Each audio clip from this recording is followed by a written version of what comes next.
Informa Televisión Pública Noticias desde la ciudad de Olavarría. El presidente Alberto Fernández anuncia la ampliación del régimen de las zonas frías. Para todos los bonaerenses, también para los argentinos. Yo les voy a pedir un permiso, antes de que hablemos de aquello que nos convocó hoy. Que me dejen reflexionar con ustedes algunas cosas que honestamente tengo la necesidad de decir. Francamente se los digo. Porque los pibes más jóvenes que me conocen dicen que no soy un careta, nunca lo he sido. Y nunca quise dejar de dar la cara cuando debí dar la cara. Y nunca quise esconderme detrás de nadie cuando tenía que dar la cara yo. Néstor decía siempre que nosotros somos gente común con responsabilidades importantes, hombres y mujeres comunes con responsabilidades importantes. Nosotros abrazamos con Axel, con Sergio, con Cristina, con Máximo, un desafío el 10 de diciembre del año 2019, muy difícil, sabíamos el país que nos dejaban y de repentinamente empezó la pandemia y la pandemia nos obligó a revisar cosas y a cambiar planes y nos exigió muchas restricciones, definitivamente. Y yo le pedí a muchos argentinos que por favor me acompañaran, porque era necesario cuidarnos, era necesario preservar la salud de todos y cada uno de nosotros.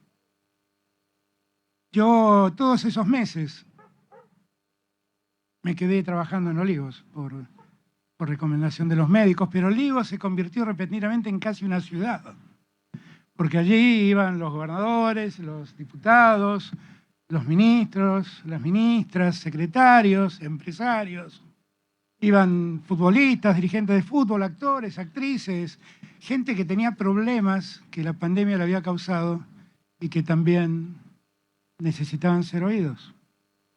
Y una de las cosas que tengo como presidente y como hombre común que soy es esa necesidad de escuchar a todos. Y la verdad que viví todo ese tiempo en un gran vértigo, un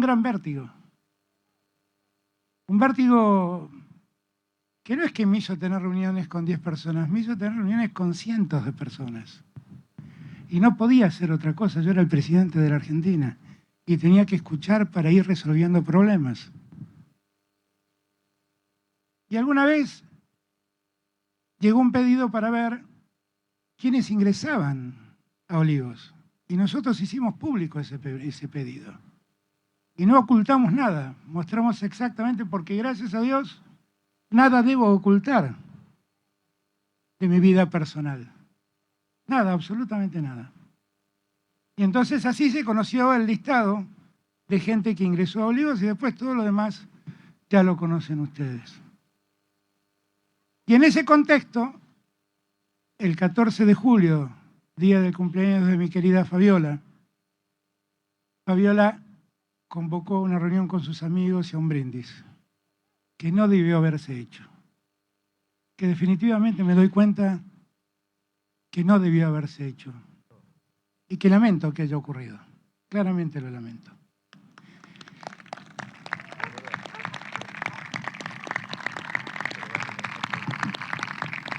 Y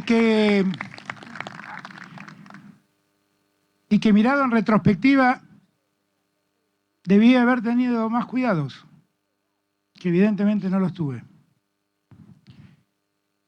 Hoy Santiago Cafiero a la mañana explicó esto, que pasó, que todos lo supieron porque nosotros lo contamos, porque no ocultamos nada, porque están los listados de quienes entraron y salieron de Olivos. Pero que lastima a mucha gente que entró por distintos motivos y que de repente se ve en los diarios. Lastima a los seres queridos, los que hacemos política ya hay un momento donde el cuero se nos curte y entonces las balas son más difíciles que nos entren, pero los que vivimos con gente que no tiene que ver con la política sufre y padece mucho todo esto. Desde esa condición humana que tenemos los que hacemos políticos, lamento lo que ocurrió. No va a volver a ocurrir. Ahora, muchas gracias a todos y todas, gracias, de corazón gracias, muchas gracias. Muchas gracias, muchas gracias.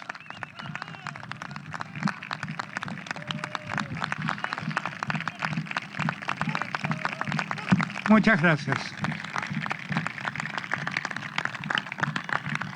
Gracias, gracias de corazón. Gracias, gracias. No saben lo bien que a uno le hace recibir la comprensión de los hombres y mujeres. Gracias, gracias de corazón, gracias.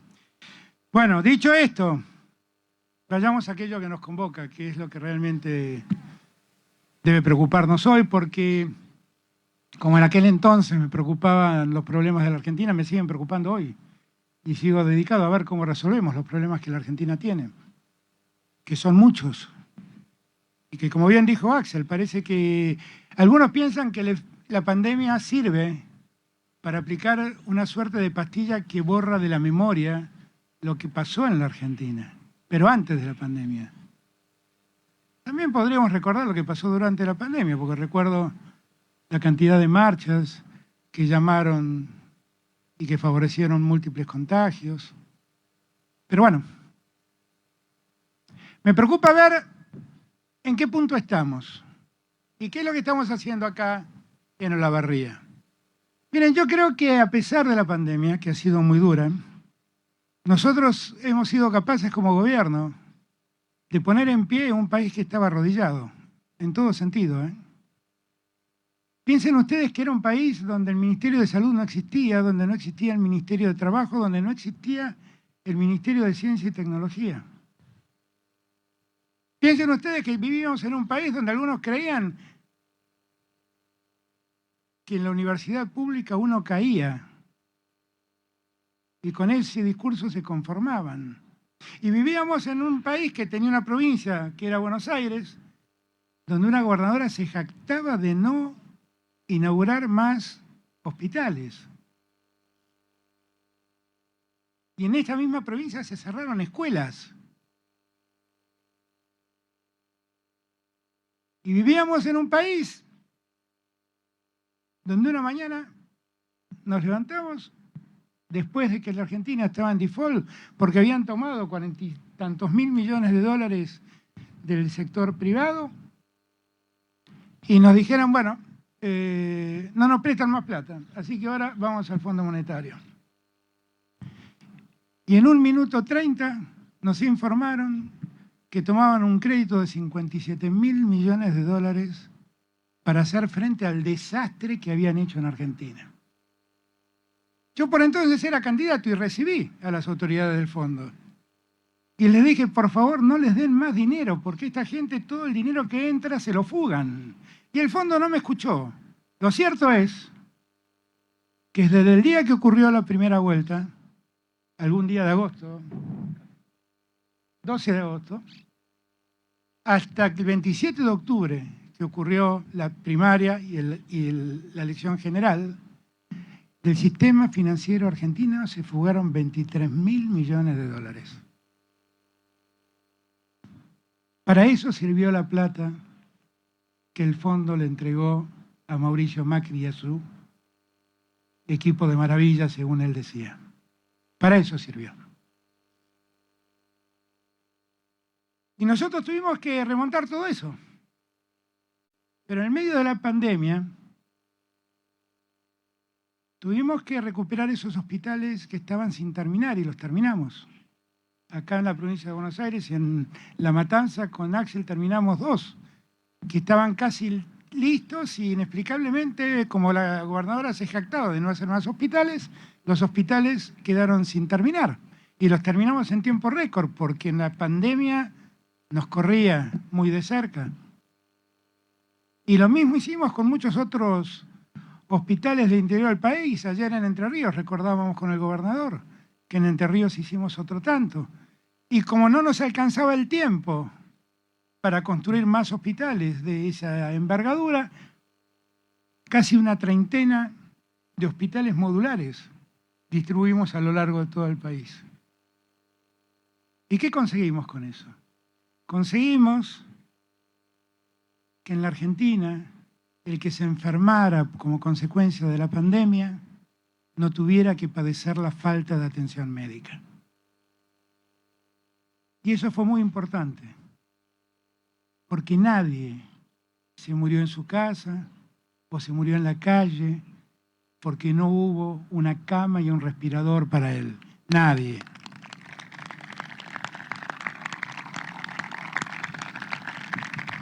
Y la peleamos. Y mientras peleábamos eso, tuvimos que resolver el problema de la deuda, como bien contó Sergio, y hicimos un acuerdo con los acreedores privados. Acuérdense cuando se jactaban de que habían sacado un crédito que íbamos a pagar a 100 años, que de tiempo de Rivadavia nadie nos daba un crédito así. Bueno, ese crédito, todo eso tuvimos que renegociar.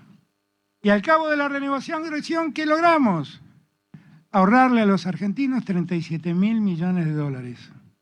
Que ese es el resultado de la negociación que nosotros hicimos con los acreedores. Cuando negociábamos con los acreedores, las voces de ellos eran: se están quedando fuera del mundo, están proponiendo un disparate, ¿cómo proponen una quita de este tipo? ¿Cómo proponen una tasa tan baja? La diferencia entre ellos y nosotros es que ellos representan a los acreedores y nosotros representamos a nuestro pueblo. Esa es la diferencia. Entonces, cuando se quejaban, en verdad no hacían otra cosa que ser voceros de los acreedores. No hacían otra cosa. Me acuerdo en la campaña, cuando un día en Lomas de Zamora dije: voy a ocuparme que en la Argentina que me toque gobernar, nunca más un jubilado tenga que pagar por un medicamento. Y al día siguiente todos los diarios explicaban el disparate que Alberto Fernández dijo. ¿Cómo va a ser una cosa semejante? ¿Cómo va a ser para que no se paguen más los medicamentos por parte de los jubilados? ¿Saben qué hacía falta? Decisión política. ¿Saben qué hace falta? Hacía falta pensar en los jubilados. Eso hacía falta. Solamente eso. Nos explicaban una y otra vez que las tarifas tenían que aumentar, que las tarifas tenían que ser dolarizadas, que era un hecho irremediable, que el contexto global nos imponía semejante realidad. Pero resultó ser que pudimos llegar nosotros, desdolarizar las tarifas y sostenerlas en el tiempo sin aumentos. Es cierto que nos cuestan subsidios del Estado, pero es cierto que yo dejé de escuchar algo que escuché durante toda la campaña. Tuve que elegir entre comprar el remedio o pagar la luz. Tuve que elegir entre cenar cada noche o pagar el remedio. O pagar la luz, perdón. Ese temor de la gente, que tenía que enfrentar aumentos de tarifas de luz del 1.300, 2.000, 3.000% para el caso de la luz, los primeros para el caso del gas, todo eso desapareció. Y empezamos a hacer más previsible la vida de todos nosotros, de cada uno de los argentinos y de cada una de las argentinas. Todo esto pasó en pandemia. Yo no lo dije en campaña, porque no sabía cuán fácil iba a ser hacerlo. Pero quien me precedió en el gobierno se llenó la boca en el año 2015 diciendo que iba a eliminar el impuesto a las ganancias para los que vivían de un salario.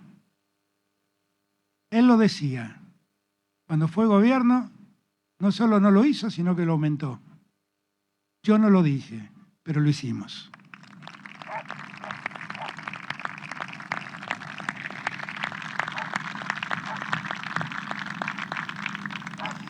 Pudimos avanzar en muchas otras cosas.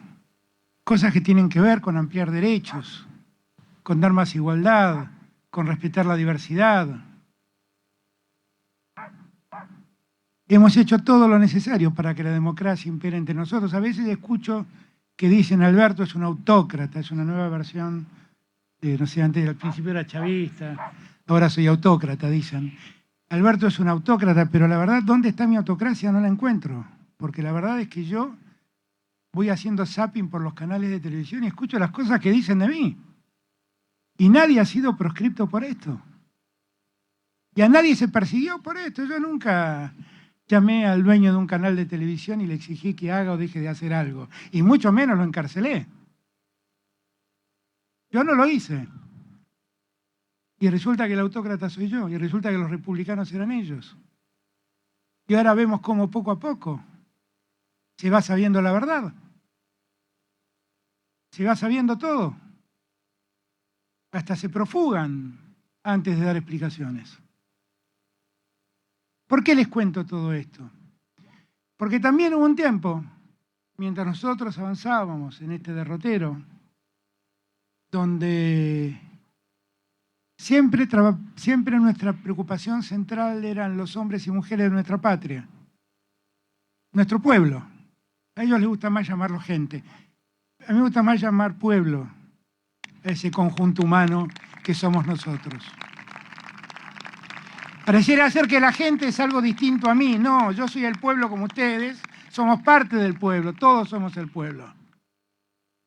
Y resulta que en ese contexto nos seguimos preocupando, como dije yo el primer día, primero los últimos, de ver cómo ayudábamos a los que peor estaban. Y lo hicimos de muchos modos, ¿eh? Ampliamos la tarjeta alimentaria, ampliamos la asignación universal por hijo. Llegamos con el IFE a 9 millones de argentinos que la Argentina no sabía que existían, que no sabían a qué se dedicaban, porque nadie se había ocupado de saber quiénes eran, dónde estaban. En la búsqueda de buscar más, con el propósito de buscar más igualdad, en la búsqueda de lograr más igualdad, se inscribe esta ley que da una tarifa especial para las zonas frías, que déjenme contarle que tuvo un antecedente allá por el año 2017, 2018, allí el diputado Ramón fue el promotor de esa ley, que tuvo sanción en diputados, que tuvo sanción en el Senado y que fue vetada por el presidente, porque seguramente habrá tenido más en cuenta lo que le importaba a sus amigos que lo que le servía a la gente. Seguramente esto, lo que le pasaba al pueblo no le importaba cómo venía el negocio de sus amigos. Pero los tiempos cambiaron, llegó este gobierno, Máximo tomó aquella idea, lo trabajaron juntos. Máximo hizo el enorme esfuerzo, seguramente con Sergio, de juntar la mayoría necesaria para que ocurra esto que hoy ocurre, ¿eh? Porque no tenemos mayoría en diputados, por lo tanto, ese es un trabajo adicional.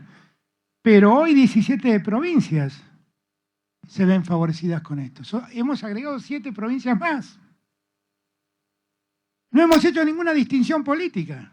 Mendoza está beneficiado con esto, que lo gobierna un opositor. Y bienvenido sea, porque mi problema no es el gobernador, mi problema son los mendocinos. Lo que yo quiero es que vivan mejor los mendocinos.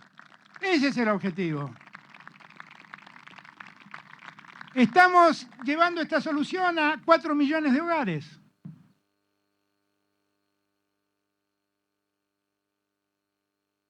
$12 millones, casi 13 millones del total de la población se ve beneficiada con esta medida. Y las próximas facturas de gas que reciban, como bien dijo Liliana, ya van a tener descuentos entre 30 y el 50% respecto de lo que hoy pagan.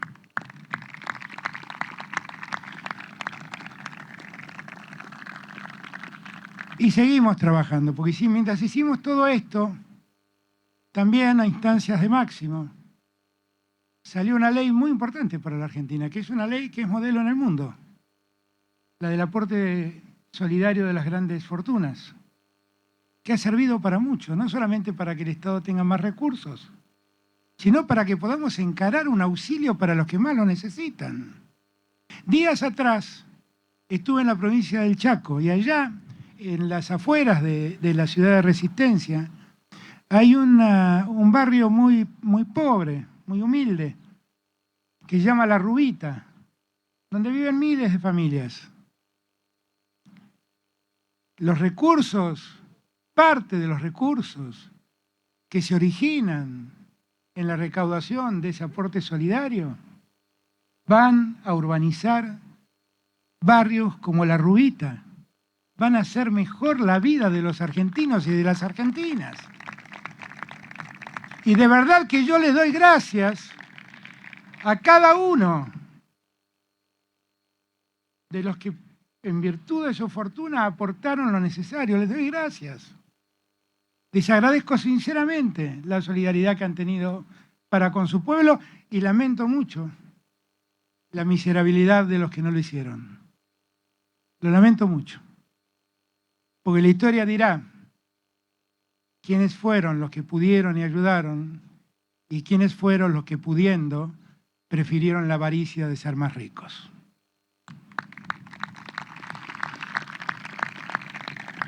Mientras todo esto pasaba, conseguimos vacunas y allí salimos a buscar vacunas por el mundo, en un mundo donde el 90% de las vacunas se concentraba en 10 países. Y llevamos adelante negociaciones con todo el mundo. Fuimos a Oxford, fuimos a Rusia, fuimos a China, fuimos a Estados Unidos también. Y hablé con todos, hablé con los presidentes de todos los laboratorios. Pero la campaña era que todo esto era un negociado. Y cuando hicimos el acuerdo con el Fondo Soberano de Rusia, dijeron, acá hay una cuestión geopolítica, son marxistas. No se enteraron nada de lo que pasó en Rusia, veo, pero son marxistas, son parte de un proyecto geopolítico. Pero cuando firmé con Oxford, nadie dijo que era un monárquico. Nadie dijo eso. Y cuando firmé con Moderna, nadie dijo que era un pro norteamericano. Porque era mentira que nos estábamos alineándonos geopolíticamente con alguien. Lo que estábamos haciendo era trayendo salud y vacunación para nuestra gente. Eso es lo que hacíamos. Para nuestro pueblo, para nuestros hombres, para nuestras mujeres y antes que nada para nuestros adultos mayores. Eso fue lo que hicimos. Cuando vieron que empezamos a vacunar a nuestros adultos mayores, dijeron, están envenenando a la gente. Y ellas fueron con el recurso de siempre, a denunciarme por envenenador. Y uno traga saliva, y la familia de uno padece, pero uno traga saliva y sigue adelante. Y seguimos adelante. Y cuando recibimos las primeras vacunas, el problema es que nunca íbamos a tener otras vacunas que no fueran rusas, pero después llegaron las vacunas chinas. Bueno, pero no van a tener más que vacunas rusas y chinas. Pero después vino AstraZeneca. Bueno, no van a tener más que la vacuna de Rusia, China y AstraZeneca. Bueno, pero ahora llegó Moderna. Bueno, pero ahora no sabemos cuándo vamos a poder vacunar a los chicos. Por favor, por favor. Hay un momento donde tanta miserabilidad se queda al descubierto y donde en verdad no se le puede mentir tanto a la gente. Lincoln dijo alguna vez que es posible mentirle a algunos todo el tiempo. Eso es posible. Y es posible mentirle a todos algún tiempo. Lo que no es posible es mentirle a todos todo el tiempo. Muchachos, ya se dieron cuenta todos. Paremos de una vez. Paremos de una vez. Porque ahora que la vacunación avanzó y ya casi el 80% de los mayores de 18 años tienen al menos una dosis y el proceso de vacunación de la segunda dosis avanza a un ritmo importante en este mes de agosto. Y ahora que vemos allí la puerta de salida, ¿por qué no nos ponemos a pensar en qué Argentina soñamos? Cuando el otro día hablé de mi gen revolucionario, que me quedó a mis 62 años, terminé siendo tapa de un diario, por decir una cosa así. En verdad, de lo que estaba hablando es que como cuando tenía 14 años empecé a militar, yo sigo soñando con vivir en un mundo más justo y más igualitario, en una sociedad más equitativa, que a todos les dé la oportunidad de crecimiento y desarrollo. Sigo creyendo lo mismo. Y en ese sentido lo dije. Todos saben que soy un reformista. Pero lo que no quiero nunca es convertirme en un conservador que, como tiene resuelta su vida, no le importa que el mundo cambie. Yo quiero que el mundo cambie porque necesito que millones de argentinos y argentinas vivan mejor de lo que viven. Y como es eso lo que quiero, voy hasta el último día de mi vida reivindicar mi vocación de cambio, de revolución, de reformismo, llámenlo como se les dé la gana. Lo que no quiero es vivir este presente. No lo quiero.